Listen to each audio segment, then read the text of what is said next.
옆에 있는 분들하고 한번 메리 크리스마스 한번 미리 한번 인사하실까요? 메리 크리스마스. 기쁜 성탄절. 네, 메리 크리스마스. 매년 다가오는 절기여서 1년에 한 번 또 성탄절이 왔구나 기다리는 또 지나가는 성탄절이 아니라 이 성탄에 담겨 있는 진정한 의미를 저희들이 그 본질을 붙잡고 이번 성탄절을 또 기쁘게 맞이했으면 좋겠습니다. 누가복음 2장을 보니까 특별히 목자들의 이야기가 나오고 있습니다. 8절 9절 말씀, 그 지역의 목자들이 밤에 밖에서 자기 양떼를 지키고 있을 때 그 사건이 일어난다라는 것을 보여주고 있습니다. 이 목자들은 양을 치는 유목민이죠. 그리고 그 시각은 언제입니까? 밤. 모두가 지쳐 있고 피곤하고 잠들 수밖에 없는 조용하고 고요한 그 밤에 이 사건이 나타나게 됩니다. 어떤 일이 일어납니까? 9절에 보니까 주의 사자가 곁에 서고 주의 영광이 그들을 두루 비춤에 크게 무서워하는지라. 제일 먼저 천사들, 주의 사자가 그 목자들 곁에 갑자기 신비롭게 나타났고, 그것도 모자라서 주님의 영광이 그 목자들을 두루 비추고 있는 이 모습을 여러분 한번 생각해 보십시오. 여기서 주의 영광, 이 영광이라는 헬라어로 우리가 독사라고도 표현하고 히브리어는 쉐키나, 쉐카이나, 영광 그런 표현을 하는데, 하나님의 임재를 표현하고 싶을 때 주의 영광이 나타났다. 하나님이 그곳에 임재하셨다라는 거죠. 여러분 한번 이 사건을, 이 모습을 이 현장 속에 우리가 있다라고 한번 생각해 보게 되면 이 목자들처럼 크게 두려워할 수밖에 없는 모습입니다. 신비롭고, 그죠? 초현실적인 그런 눈앞에서 이런 일들이 일어나는데 완전히 압도당하지 않았을까요? 주님의 영광이 비치고 천사들이 나타나서 이게 도대체 꿈이야, 생시야, 도무지 납득하기 어려운 이런 상황들, 그 가운데 놓여 있다 보니까 거룩하다 못해 정말 그들에게는 큰, 한 번도 경험해보지 못한 두려움으로 나타났다. 오늘 9절의 말씀, 크게 무서워하는지라. 10절을 보십시오. 천사들이 이르되 뭐라고 합니까? 무서워하지 말라, 두려워하지 마, 겁먹지 마, 내 이야기를 좀 더 들어봐 라고 하면서, 보라, 내가 온 백성에게 미칠 큰 기쁨의 좋은 소식을 너에게 전하기 위해서 왔다, 보냄을 받았다라고 말하고 있습니다. 이 소식이 얼마나 복된 소식인지, 큰 기쁨의 좋은 소식이다라고 표현을 합니다. 이 말의 원문의 의미를 보면 그런 의미죠. 죄로부터 우리를 구원하기 위해 이 땅에 오신 분이 계시다. 우리를 죄에서 구원할 자가 드디어 이 땅 가운데 오시게 되었다라는 그 좋은 소식, 복음이죠. 그 복음을 듣는 날이 어떻게 보면 성탄, 그 본질적인 내용을 우리가 알고 있습니다. 2000년 전에 이 엄청난 소식을, 그것도 한밤중에 정말 피곤하고 누가 좀 날 건들지 않았으면 좋겠다라고 생각할 그 시점에 갑자기 예고도 없이 이런 소식들을 목자들이 접하게 되었습니다. 중요한 것은 이 말씀을 통해 목자들이 그랬구나, 좀 두려워했구나, 겁날 수도 있겠었겠네, 하나님의 임재가 있었어, 그 정도의 과거형으로 끝나는 것이 아니라 성경을 통해서 이 말씀이 지금까지 우리에게 전해지는 이유가 무엇이겠습니까? 이 시대를 살아가는 저와 여러분들이 목자들과 같이 나를 위하여 구주가 나셨다, 큰 기쁨의 그 좋은 소식이 우리도 반드시 들어야 하기 때문에 오늘의 이 말씀이 오늘 우리에게도 나타나고 있다라고 생각이 됩니다. 우리가 이 말씀뿐만 아니라 신앙생활하면서 복음에 관련된 말씀을 늘 듣잖아요. 오늘 또 복음이네. 내일 다음 주 또 똑같은 예수 그리스도. 큰 기쁨의 좋은 소식. 그죠? 하나님의 말씀이 어떻게 보면 식상할 정도로 반복적으로, 그죠? 우리가 이 말씀을 듣잖아요. 예수님이 우리를 구원하기 위해 이 땅에 태어나셨다. 하나님의 본체신데 그 동등됨을 취하지 아니하시고 가장 낮은 곳으로, 가장 필요한 곳으로 그분이, 주님이 우리에게 오셨다라는 이 이야기, 이 복음을 수없이 듣고 있잖아요. 그렇죠? 그런데 사람들이 받아들이는 그 구원의 의미가 다 다르더라고요.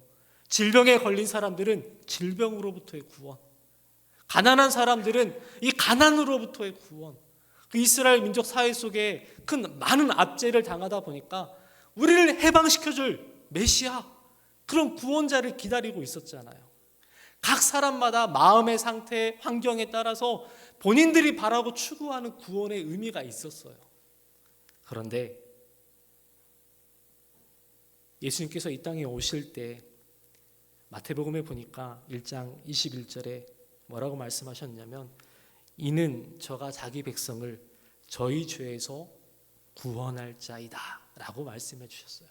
우리가 생각하고 소망하고 그렇게 갈망하는 구원의 의미가 아니라 단 하나, 자기 백성을 죄에서 구원하기 위해 이 땅에 구원자로, 메시아로 오셨다라는 말씀을 해주고 있습니다.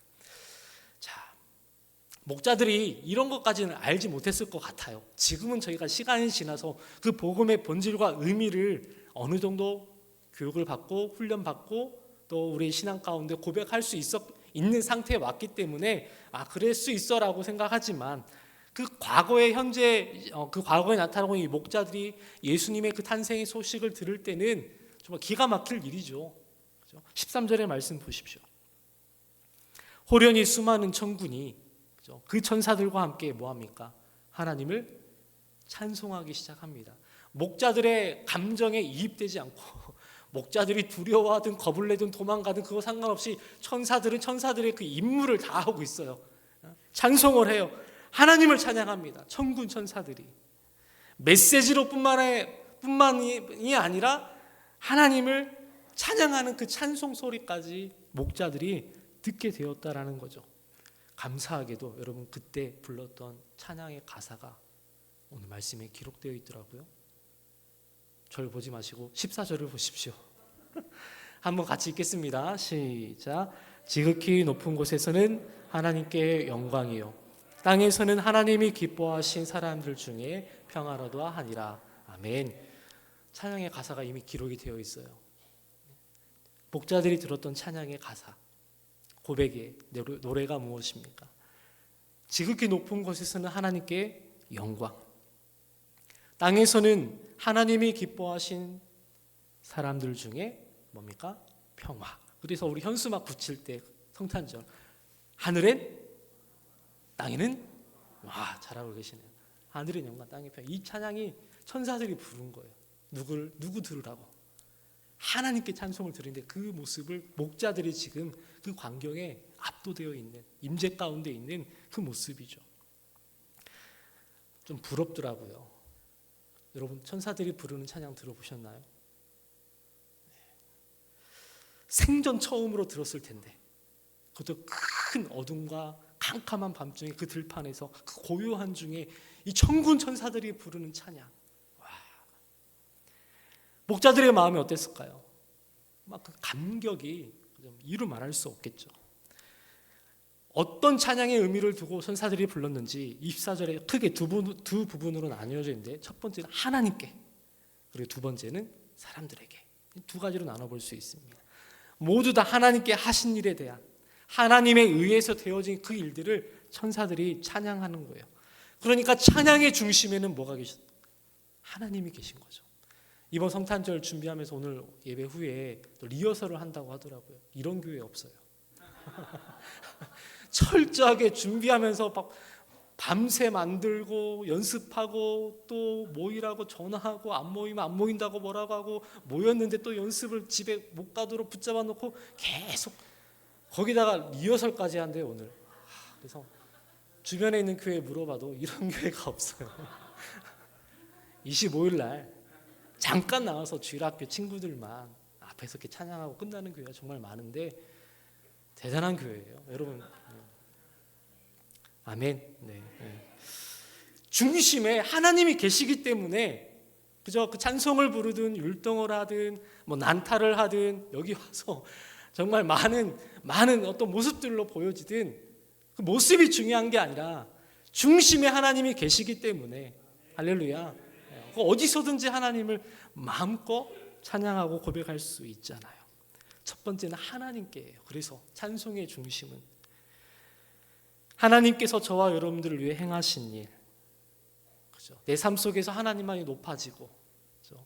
찬송을 받으셔야 되고, 그 하나님의 사랑과 긍휼과 자비와, 그죠? 나를 향한 그 모든 세상의 그 모든 계획들이 하나님이 나를 붙잡고 이끌어 가신다라는 그런 그 하나님 앞에 완전히 드러나는 그 찬양의 모습이 있었고요.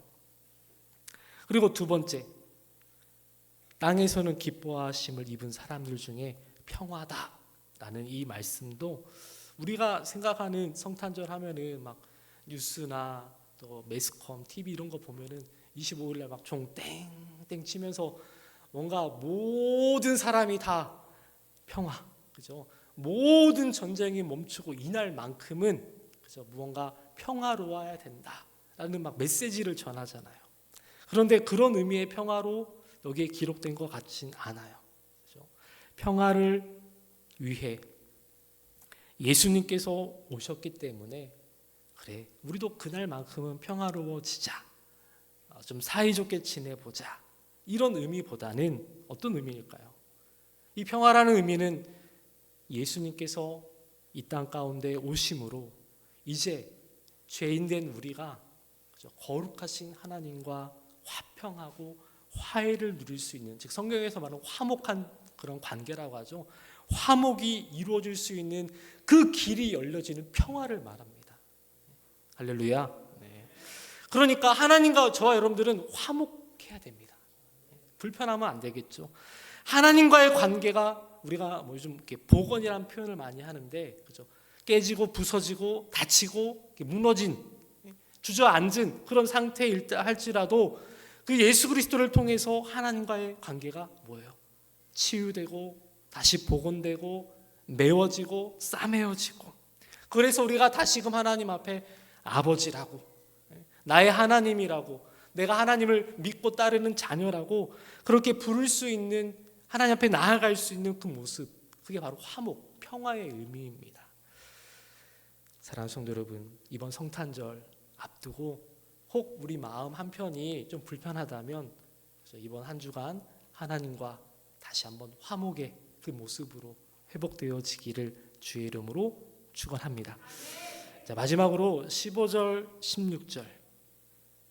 천사들이 이제 그걸로 끝난 게 아니었어요. 천사들이 떠나 하늘로 올라가니 목자들이 뭐합니까? 서로 말하되 이제 베들레헴으로 가서 주께서 우리에게 알리신 바 이 이루어진 일을 보자 라고 자기들끼리, 목자들끼리 대화를 하고 있습니다. 베들레헴에 오늘날 너희를 위하여 구세주가 나셨다.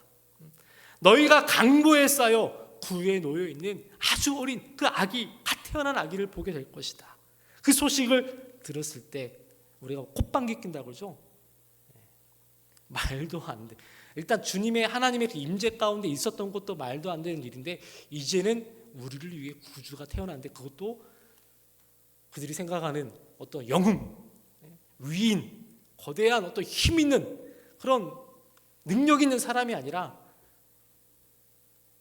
말도 못하는 응애 울고 있는 아기가 태어난다는 이 말은 상식적으로, 이 합리적으로 받아들일 수 없는 그런 내용이잖아요. 그런데 이런 무슨 회개한 소리인가, 웃기는 소리를 한다라고 이렇게 진짜 자기들끼리 비웃을 수도 있는 내용임에도 불구하고 15절에 목자들은 어떻게 표현을 합니까? 15절 한번 더 읽어봅시다. 시작.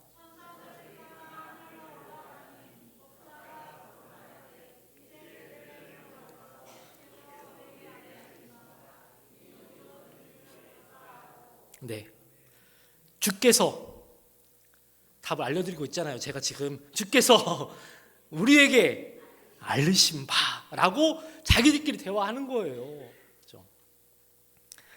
천사가 보내어준 전갈로만 듣지 않고 하나님이 우리에게 나에게 주신 말로 지금 그렇게 고백하고 있잖아요. 이해되셨죠? 네, 웃기는 말도 아니고 상식적으로 합리적으로 이해되지 않는 말이 아니라 천사를 통해서 하나님이 나에게 주신 말씀이었구나. 지금 이 시대에 이 말씀을 표현하자면 주님이 하셨다, 그 표현인 거예요. 하나님이 우리를 위해 하셨다. 이 말씀을, 이 메시지를 정말 강력하게 나에게 이렇게 전해주시는구나 라고 말할 수 있는 믿음의 모습까지 이 목자들이 가지고 있었던 겁니다. 그래서 뭐합니까? 빨리 가자, 움직이자, 구세주를 만나러 가자라고 그들이 반응하고 드디어 길을 떠나게 됩니다. 그럼 양은 어떻게 합니까?